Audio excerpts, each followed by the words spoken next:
ஊடகம் ஒரே ஒரு முறை உரிமையோடு கேட்டுக்கிறேன், உங்கள் கேமராவை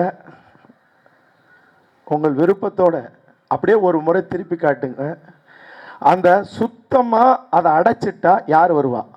இன்னைக்கு எல்லா குப்பங்களுக்கும் போய் ஏற்கனவே உங்களை பிடிச்சி கைது பண்ணி வச்சிருக்கிறோம், மேற்கொண்டு சும்மா விட மாட்டோம்னு காவல்துறை அங்கே நின்றுட்டு இருக்கு, கூட்டம் கூட்டமாக பயமுறுத்திட்டு இருக்கு. மீனவ சங்க தலைவர்கள் இருந்து அங்கே இருக்கிற பொதுமக்கள் வரைக்கும் சொல்கிறாங்க. வர்றவங்கள காலையில இருந்து தடுத்துக்கிட்டு இருக்காங்க. ஒவ்வொரு முறையும் அந்த பேரிகேட், நீங்கள் யாராவது எனக்காக இல்லை, இந்த உலகத்துக்காக அவர்கள் எப்படி, இது என்ன முள்ளி வாய்க்காலா இப்படி அப்படி நினச்சி தான் எங்களை கடற்கரையில் வச்சு அடித்தாங்க, சித்திரவதை பண்ணாங்க. இப்போ இந்த வள்ளுவர் கோட்டத்திலையும் அப்படியே திருப்பி ஒரு முறை யாராவது ஒரு தொலைக்காட்சி உரிமையோடு கேட்டுக்கிறேன், அந்த பின்னாடி எப்படி இருக்குங்கிறத யாராவது காட்டுங்க ப்ளீஸ், காட்டுங்க. எப்படி யார் வருவாங்க? அப்போ என்ன நோக்கம் உங்களுக்கு? எங்களுக்கு ஏற்கனவே எங்களுக்கு அனுமதி கொடுக்கப்பட்டது. தயவு செஞ்சு எல்லாரும் உரிமையோட ஒரு நண்பனா சகோதரனா நான் உலகத்துக்கு தெரியட்டும், எப்படிப்பட்ட அடக்குமுறைகளுக்கு இடையே நாங்கள் இந்த மண்ணில் தமிழனுக்கு பிறந்த பிள்ளைகளாக, தமிழ் பிள்ளைகளாக நாங்கள் எப்படி எங்களுடைய உரிமைக்காக போராடுறோங்கிறது இந்த உலகத்துக்கு தெரியட்டும். கோடிக்கணக்கில் எழுந்து நின்று எங்களுடைய உறவுகள், எங்களுடைய தமிழர்கள் போராடின இந்த போராட்டத்தை நீங்கள் அடித்து உதைச்சி சித்திரவதம் பண்ணி நீங்கள் ஒரு முடக்கி, இன்னைக்கு அதன் பிறகும் நாங்கள் ஒரு விஷயம், எங்களுக்கு அரசுக்கு நெருக்கடி கொடுக்கிறதோ காவல்துறையை அசிங்கம் அவமானப்படுத்துறதோ எங்களுடைய நோக்கம் இல்லை. எங்களுடைய காலங்காலமாக அடக்கி வைக்கப்பட்ட, மறுக்கப்பட்ட உரிமைக்காக, அழிக்கப்பட்ட எங்களுடைய வரலாறுக்காக நாங்கள் எழுந்து நின்று போராடுறோம். ஆக அதை நிரந்தரமாக முடக்கணும்னா ஒருபோதும் முடியாது. நீங்கள் அடித்தாலும் முடியாது, கொன்னாலும் முடியாது. அதுதான் சரி, இருக்கட்டும். எங்களுடைய கோரிக்கை அரசுக்கு, நான் சில தீர்மானங்களை இங்கே வாசிக்க போகிறேன் எங்களுடைய மாணவர்கள் சார்பாக. அதுக்கு முன்னாடி எங்களுடைய சில கோரிக்கைகள் இருக்குது. அரசு உடனடியாக கைது செய்யப்பட்ட எங்களுடைய மாணவர்களை உடனடியாக விடுதலை செய்யணும். அவர்களுக்கு உடனடியாக மருத்துவம் பார்க்கணும். ஈவிரக்கம் இல்லாத, மருத்துவம் கூட கொடுக்காத இன்னைக்கு சிறையில் அடைக்கப்பட்டிருக்காங்க. நீதிபதி ரொம்ப கண்டனத்தோடு சொல்லி தான் நான் ராயப்பேட்டை ஆஸ்பத்திரிக்கு போயிருந்தேன். எங்களுடைய மாணவர்கள் முகத்தில் எதுக்கு கர்ச்சிப்பு கட்டை வச்சு, எதுக்கு தலைகுனியை வச்சுங்க, போய் பார்க்க வேணக்குள்ளேயே வச்சு ஏன் இறக்கல? ஆக இது எங்களுக்கு அரணாக நின்று உணவு கொடுத்த எங்களுடைய குப்பத்து உறவுகளை தொடர்ந்து அச்சுறுத்துறத நீங்கள் நிறுத்திக்கணுங்கிறத எப்படி சொல்கிறதுன்னு தெரில. அது கண்டனமாக, எச்சரிக்கையாக எப்படி வேணாலும் எடுத்துங்க, நிறுத்திங்க. எங்களுடைய இனம் மானத்தோட ஒழுக்கத்தோடு வாழுகிற இனம். நீங்கள் அங்கே போய் பெண்களை கொச்சப்படுத்தி பேசுறது, எல்லா காவல்துறையும் எல்லா காவலர்களும் இல்லை, ஆனால் யாராவது ஒருத்தர் யாராவது ஒரு சிலர் செஞ்சாலும் அது எல்லாருக்கும் சேர்ந்தது தான். ஆக அதில் மானமுள்ள, தமிழ் உணர்வுள்ள காவல்துறை அதிகாரிகள் இருந்தால் இந்த காட்டுமிராண்டித்தனமாக நடந்துகிற காவல்துறைக்கு நீங்கள் எச்சரிக்கை கொடுங்க, திருத்துங்க, தவறு செய்கிறவங்கள திருத்துங்க. ஆக நேற்று எங்களுக்கு அனுமதி கொடுத்துட்டு இரவில் உங்களுக்கு அனுமதி இல்லைன்னு சொன்னால் நாங்கள் என்ன அரசியல் கட்சிகளா? உடனே ஒரு வட்ட செயலாளர், ஒன்றிய செயலாளர்லாம் சொல்லி தடுக்கிறதுக்கு? நாங்கள் மாணவர்களும் இளைஞர்களும் இந்த மண்ணுக்காக போராடுறோம். எந்த நேரத்துலனாலும் உயிரை கொடுக்க தயாராக இருக்கிற உண்மையான விவேகமுள்ள இளைஞர்களும் மாணவர்கள் தான். சும்மா ஏதோ முரட்டுத்தனமாக மூர்க்கத்தனமாக நிற்கிறவங்கன்னு நினச்சிக்காதீங்க. ஆக நீங்கள் யாரை சிதைச்சாலும் அவன் விதையாக வேண ஒழிய அவன் மண்ணுக்குள்ளே மண்ணாக போய் மக்கிறவன் இல்லை, அது தெரிஞ்சுக்கணும். தேவைப்படும் பட்சத்தில் விரைவில் முதலமைச்சர் அவர்களை நான் சந்திக்க போகிறேன். நீங்கள் ஒரு தமிழன் முதலமைச்சராக இருக்கிறத இவ்வளவு காலம் 50 ஆண்டுகளுக்கு பிறகு ஒரு தமிழன் இருக்கிறது எங்களுக்கு ஒரு மகிழ்ச்சியான விஷயம்தான். ஆனால் நீங்கள் ஆளுமையோடு இருக்கணும், அதிகாரத்தோடு இருக்கணும். மத்திய அரசு சொல்லி பயமுறுத்துனா உடனே பணிஞ்சிடக்கூடாது. சுப்பிரமணிய சாமியெல்லாம் ஒரு ஆளா? சுப்பிரமணிய சாமி குரலுக்கெல்லாம் பயப்படுதுன்னா தமிழக அரசும் காவல்துறையும் நாங்கள் கவர்னர் ஆட்சியை இப்போ ஜனாதிபதி ஆட்சியை அமுல்படுத்திடுவோன்னா இதெல்லாம் என்ன கூத்து? நீங்கள் நேராக நில்லுங்க, நேர்மையோடு நில்லுங்க, உறுதியோடு நில்லுங்க. தமிழ் மக்கள் மறுபடியும் ஆட்சியை தருவாங்க. நீங்கள் உறுதியற்ற நிலையில் இருந்தால் நீங்கள் இல்லை, எங்கள்கிட்ட யாரு நடித்தாலும் இங்கே இருக்கிறது ஒரு சிலராக இருக்கலாம். நான் அடி வாங்கினவன் தனியாக தான் அடி வாங்கினேன்.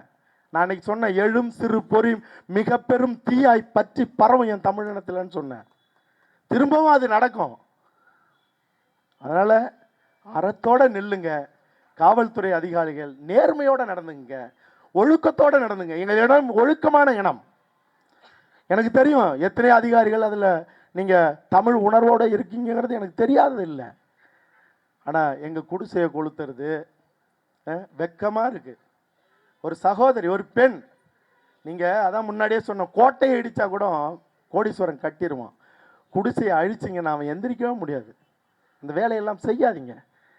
நீங்கள் இதில் தவறு செஞ்சவங்க, தீய சக்திகள் யாராக இருந்தாலும் அவர்களை நீங்கள் கண்டுபிடிச்சிங்க, உறுதி செஞ்சு தண்டனை கொடுங்க.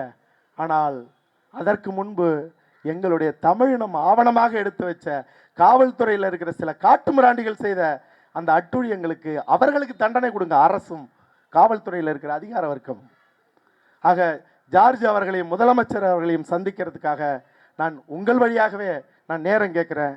அப்படி இல்லைன்னா நான் நேராக போய் நிற்பேன், எனக்கு ஒன்றும் இல்லை.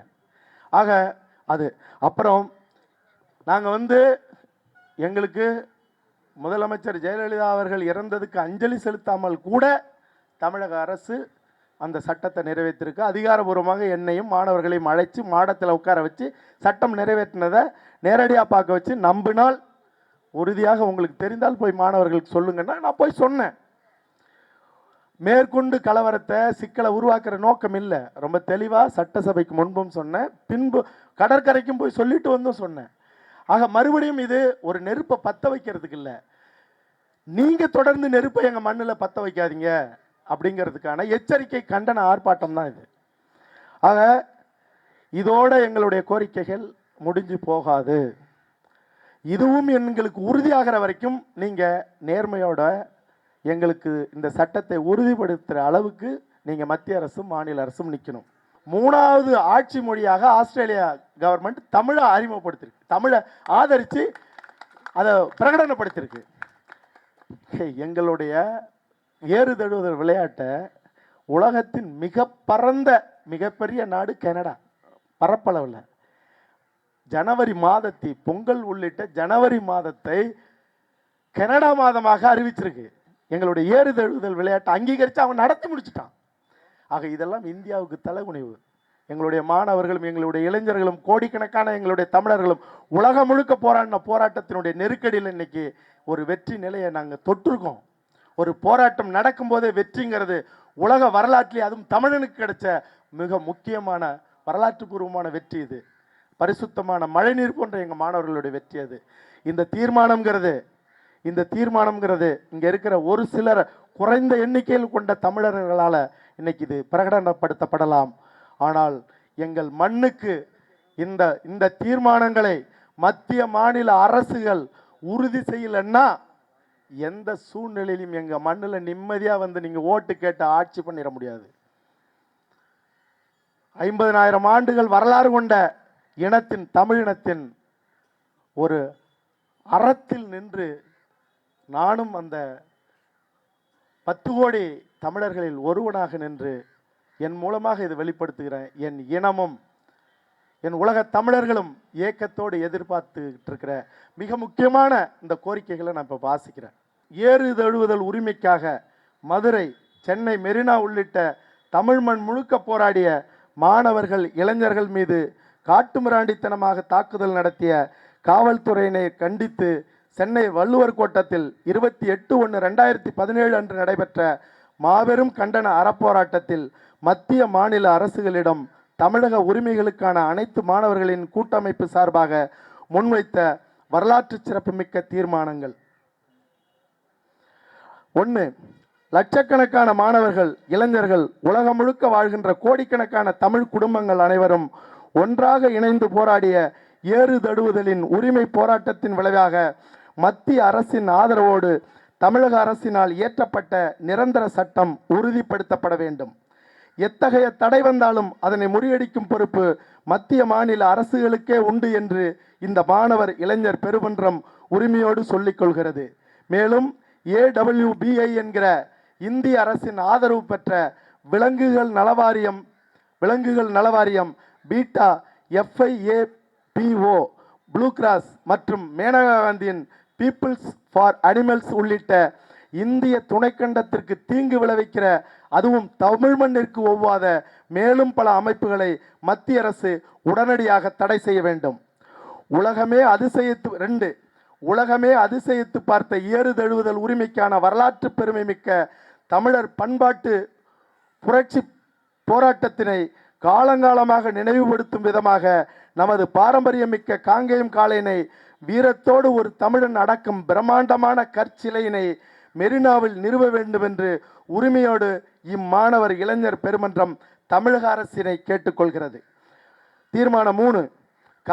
காவேரி மேலாண்மை வாரியத்தை உடனடியாக அமைத்திட உச்சநீதிமன்றம் உத்தரவிடப்பட்ட நிலையில் மத்தியில் ஆளும் பாரதிய ஜனதா அரசு தமிழர்களின் உரிமையினை தடுக்கும் வகையில் பிரமாண பத்திரம் தாக்கல் செய்து உச்சநீதிமன்றத்திற்கு அதிகாரமில்லை, பாராளுமன்றத்துக்கே அதிகாரம் உண்டு என கூறியதின்படி மேற்கொண்டும் தமிழர்களுக்கு துரோகம் செய்திடாமல் உடனடியாக மத்திய அரசு காவேரி மேலாண்மை வாரியத்தை அமைத்திட வேண்டும்.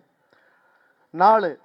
காவேரி மேலாண்மை வாரியம் அமைக்க உச்சநீதிமன்றம் உத்தரவிட்டதை ஏற்க மறுத்து மத்திய அரசு தமிழகத்துக்கு செய்த பச்சை துரோகத்தால் 200க்கும் மேற்பட்ட காவிரி விவசாயிகள் மாரடைப்பு வந்தும் தற்கொலை செய்து கொண்டும் மாண்டுள்ளனர்.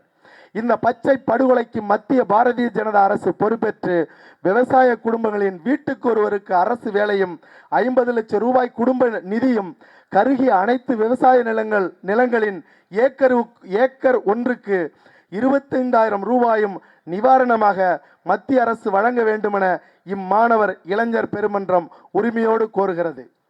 2017 ஜனவரி 14 மதுரை அவனியாபுரத்திலும் 23 சென்னை மெரினா உள்ளிட்ட தமிழ் மண் முழுக்க ஏறுதழுவுதல் உரிமைக்காக அறவழியில் போராடிய லட்சக்கணக்கான மாணவர்கள், இளைஞர்கள், தமிழர் குடும்பங்களை ஈவிரக்கமில்லாமல் காட்டுமிராமண்டித்தனமாக தாக்குதல் நடத்திய தமிழக காவல்துறையினை சேர்ந்தவர்களை புகைப்படங்களிலும் வீடியோ ஆதாரங்களிலும் இனங்கண்டு உடனடியாக பதவி நீக்கி கைது செய்து துறை ரீதியிலான விசாரணை நடத்தி கடுமையான தண்டனை வழங்கிடுமாறு மாநில அரசினையும் மத்திய மாநில மனித உரிமை ஆணையங்களையும் உச்ச நீதிமன்றத்தினையும் இம்மாணவர் இளைஞர் பெருமன்றம் உரிமையோடு கேட்டுக்கொள்கிறது.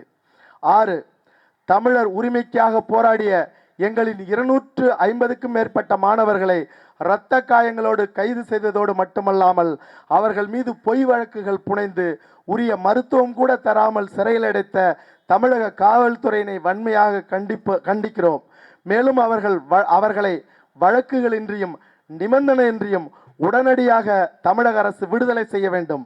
உணவு கொடுத்து அரணாக நின்ற எங்களின் மீனவ குப்பத்து தமிழ் உறவுகளை கொடூரமாக தாக்கி வீடு புகுந்து உடைமைகளை சேதைப்படுத்தி குடிசைகளையும் கடைகளையும் எரித்து எங்கள் வீட்டு பெண்களிடம் ஒழுங்கினமாக நடந்து கொண்ட காவல்துறையினரை விசாரணை செய்து அதிகபட்ச தண்டனை வழங்குமாறு கேட்டுக்கொள்கிறோம். மேலும் இன்றைய நாள் வரை அவர்களை அச்சுறுத்தி கைது செய்யும் நடவடிக்கையினை உடனடியாக காவல்துறை நிறுத்தி கொள்ள வேண்டும்.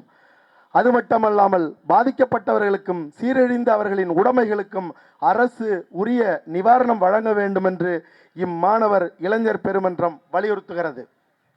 7. ஒரு நதி நீரை ஒன்றுக்கு மேற்பட்ட நாடுகளை கூட பங்கிட்டுக் கொள்கின்றன. இது பல்லாயிரம் ஆண்டுகளாக நடைமுறையில் இருக்கும் உலக நியதி. அப்படி இருக்க நதிநீர் ஒப்பந்தங்களை கேரளா, ஆந்திரா, கர்நாடக அரசுகள் தமிழகத்துக்குரிய தண்ணீரை தர மறுத்து ஆற்றின் நடுவே அணைகள் கட்டுவதை மத்திய அரசு உடனடியாக தடுக்க வேண்டும். மாநில அரசு உறுதியாக நின்று தமிழகத்திற்கான நதிநீர் உரிமைகளை பாதுகாக்க வேண்டும். இந்திய அதிகார வர்க்கம் இந்தி மொழிக்கு தந்து கொண்டிருக்கும் உரிமையினை போன்று உலகமே ஏற்றுக்கொண்ட தொன்மை வாய்ந்த இந்த பூமிப்பந்தின் மூத்த மொழியான செம்மொழி தமிழ் மொழியினை ஆட்சி மொழியாகவும் கல்வி மொழியாகவும் வழக்காடு மொழியாகவும் உடனடியாக மத்திய அரசு அறிவிக்க வேண்டும் என்றும், மருத்துவ படிப்பில் தமிழக மாணவர்களின் உரிமையினை பறிக்கும் நீட் தேர்வினை ரத்து செய்ய வேண்டும் அல்லது ஆந்திர மாநிலத்தை போன்று தாய்மொழியான தமிழில் பேசும் தமிழ்நாட்டு மாணவர்களுக்கு இடஒதுக்கீட்டு முறையில் இடங்களை நிரப்ப வேண்டும் என்று மத்திய அரசினை இம்மாணவர் இளைஞர் பெருமன்றம் உரிமையோடு கேட்டுக்கொள்கிறது. 9.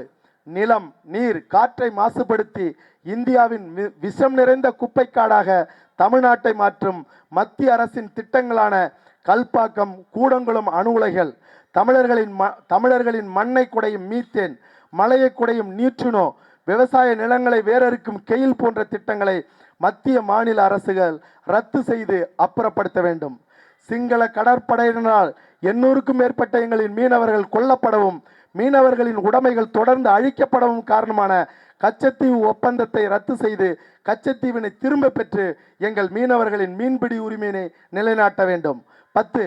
அநீதி இழைக்கப்பட்டு 25 ஆண்டுகளுக்கு மேலாக சிறையில் வாடும் எங்களது உறவுகளான பேரறிவாளன் முருகன், சாந்தன் உள்ளிட்ட 7 பேரை இனியும் தாமதப்படுத்தாமல் உடனடியாக மத்திய அரசு விடுதலை செய்ய வேண்டும். 11. முந்தைய இந்திய அரசினை ஆண்ட காங்கிரசின் துணையோடு எங்கள் தொப்புள் கொடி உறவுகளான ஈழத்தமிழர்கள் 1.5 லட்சம் பேர்களை அழிப்பதற்கு பணம் படை ஆயுதம் தந்து இனப்படுகொலை செய்த இலங்கை அரசினை இனியும் நட்பு நாடு என்று இப்பொழுது ஆட்சி செய்யும் பாரதிய ஜனதா அரசாங்கம் சொல்வதை நிறுத்திக் கொள்ள வேண்டும்.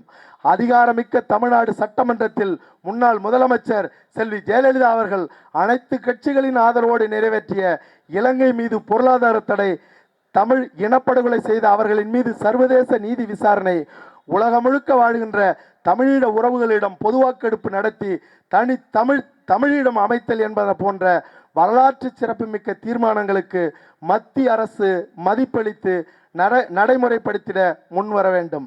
எந்த சூழ்நிலையிலும் ஐநா மன்றத்தில் தமிழீழ மக்களின் விடுதலைக்கு எதிராக ஒருபோதும் இந்திய அரசு நிற்கக்கூடாது என இந்த மாணவர் இளைஞர் பெருமன்றம் உரிமையோடு கேட்டுக்கொள்கிறது.